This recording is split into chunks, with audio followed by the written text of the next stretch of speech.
You know what this comes down to at this point is you're telling us, listen, I was there. He did all. I don't know why he was doing it. I tried to get him to stop it. Because he wanted money. Yeah, because he wanted money. The only discrepancy between your stories at this point, pretty much, is who the aggressor was. It was him. I'm telling you right now, it was him. I'm just telling you, that's the only discrepancy at this point. Who was the aggressor? Him. At this point.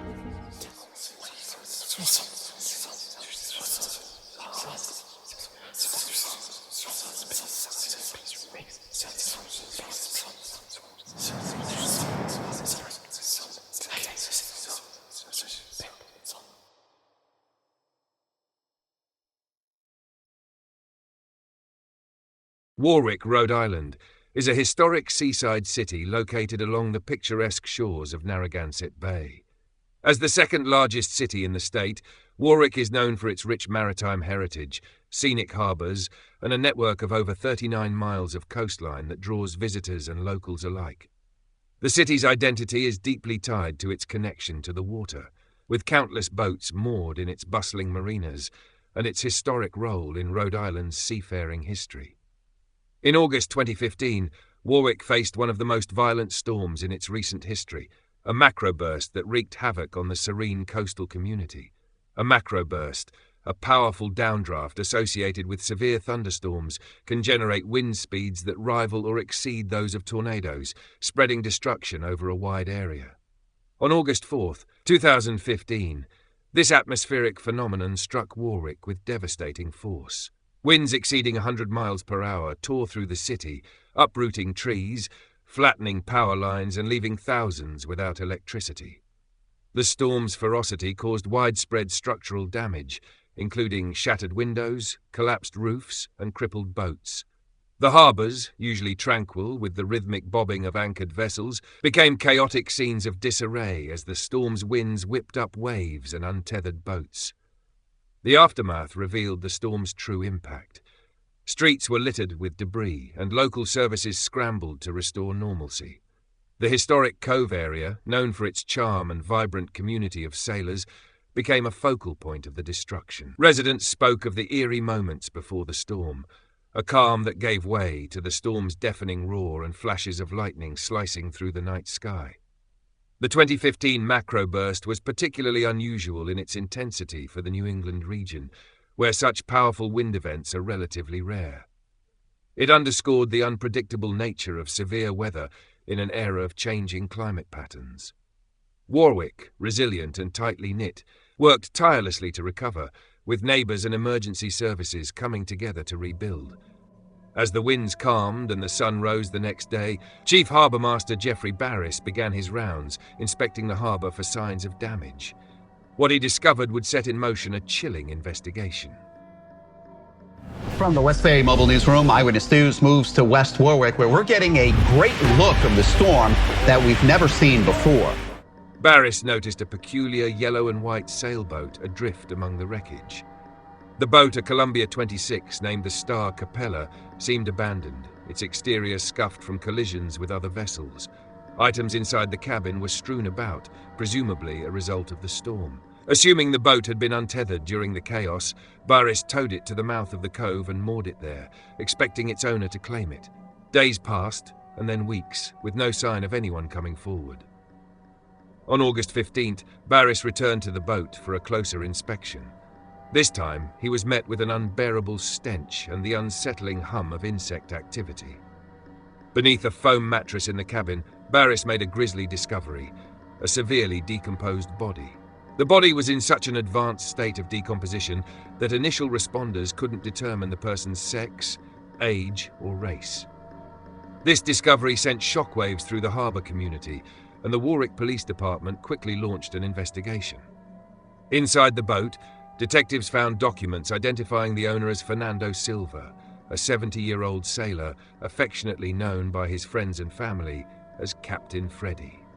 Fernando Silva had spent most of his life on the sea, a man deeply connected to the rhythm of the waves.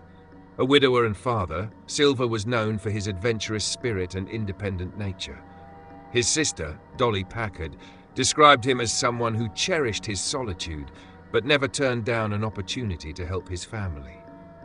He had a reputation for being resourceful and resilient, a man who thrived on the challenges of ocean life. Silva's family had last heard from him just days before the storm, when he was supposed to help his son paint his house.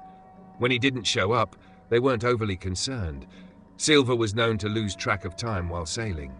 However, when news of the storm broke, their worry began to grow. The medical examiner confirmed the body on the Star Capella was indeed Fernando Silva. His death was ruled a homicide, with forensic experts determining he had been strangled and likely stabbed. The hyoid bone in his neck was fractured, and stab wounds were evident on his chest. The storm had accelerated decomposition, creating a greenhouse-like effect inside the cabin that made the timeline of his death harder to pinpoint. I bought it because it was actually bigger than the car. The car was falling apart, but I just abandoned it in the parking lot, and I walked all the way back to the boat, and that was the end of that. The challenge of reconstructing Silva's final days amid the chaos of the storm. Witnesses at the marina provided the first clues. Fellow sailor Stephen Emerson reported that on August 1st, just days before the storm, he had seen two unfamiliar men near Silva's boat. They had arrived in a loud maroon Dodge Ram truck and carried a cooler, gas can, and a boat motor. They claimed to be working on Silva's boat at the request of Donald Ducky Waterman, a local with whom Silva had an arrangement to use his dock.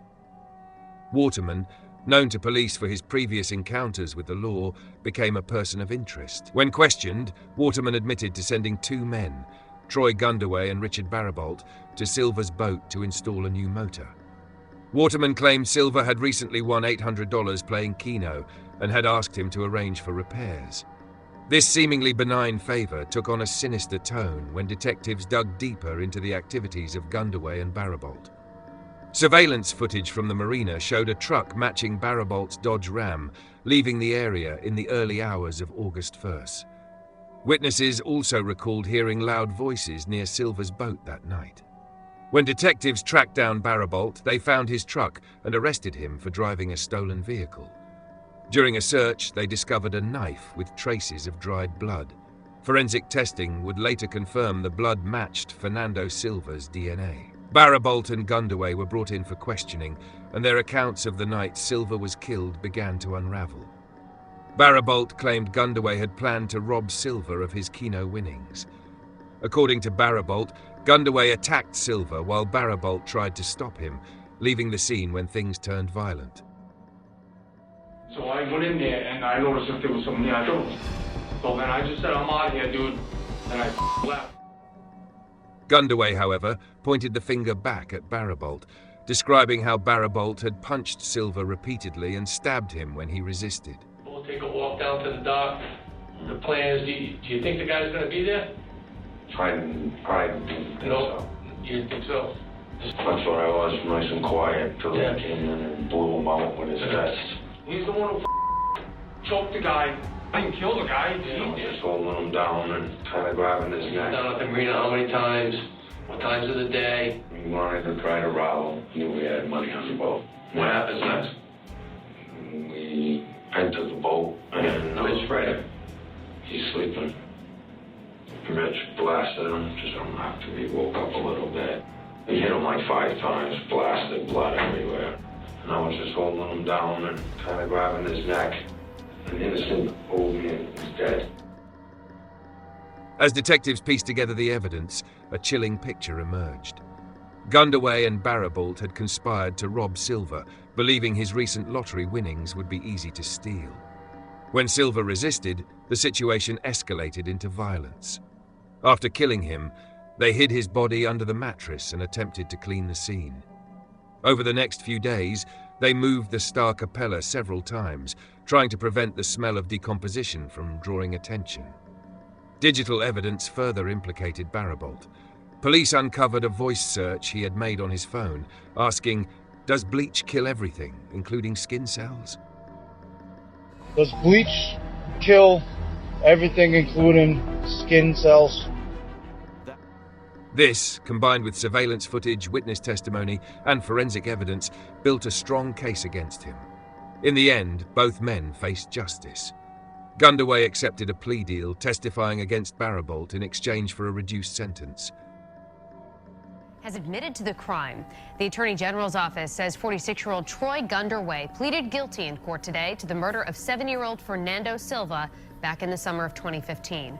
Prosecutors say Gunderway and another man, Richard Baribault, killed Silva on his boat while trying to steal his Keno winnings. Gunderway's sentencing date hasn't been set, but the AG's office says he faces a maximum of life in prison. You admit your guilt to this charge? Yes. Baribault was convicted of first-degree murder, conspiracy, and several lesser charges, receiving a life sentence plus 10 years. Life in prison for one man convicted of killing a man, all for some Keno winnings. Second man convicted in the case set to be sentenced later today. Eyewitness News reporter Sheena Lashoda working her latest live in Providence. Family and friends of the victim gather in the courtroom waiting to hear the decisions and hoping to move forward from that August 2015 crime. Richard Baribault was found guilty of the crimes that led to the death of Fernando Silva, known as Captain Fredy, who lived on his boat in a Warwick marina. A Providence Superior Court judge sentenced him to life in prison Friday afternoon for the murder of the 70-year-old. He was also given an additional 10 years for conspiracy to commit robbery. The court found that Baribault and another man, Troy Gunderway, beat Silva to death while trying to take Keno winnings and then going through great lengths to try covering it up. This was an ambush on an elderly man sleeping, a veteran with the sole purpose to obtain money. The decision came from the judge after the court heard from both sides, including Silva's son. He braved the dangers of rough seas and storms many times. But unfortunately and unbelievably, after all of his travails at sea, it's while his boat is safely docked that the greatest danger came to him. And also the defendant himself, who stands by his argument that he is not at fault. I was lied to by Troy, and you guys were lied to by Troy. We believe his story over mine. The second man involved in this case is also set to be sentenced today. We'll have the latest from court for you tonight. For now, reporting live in Providence, I'm Sheena Lashoda, Eyewitness News. Gunderway received a 55-year sentence, with 20 years suspended. For Silva's family, the verdict brought some measure of closure, but the pain of his loss remained. Dolly Packard spoke of her brother's love for the sea and the life he had built around it. She lamented that Silva's grandson would never get to know the man who had been such a vital part of their family. The violent storm that battered Warwick Cove had provided cover for a senseless crime, but in the end, it also set the stage for justice to prevail.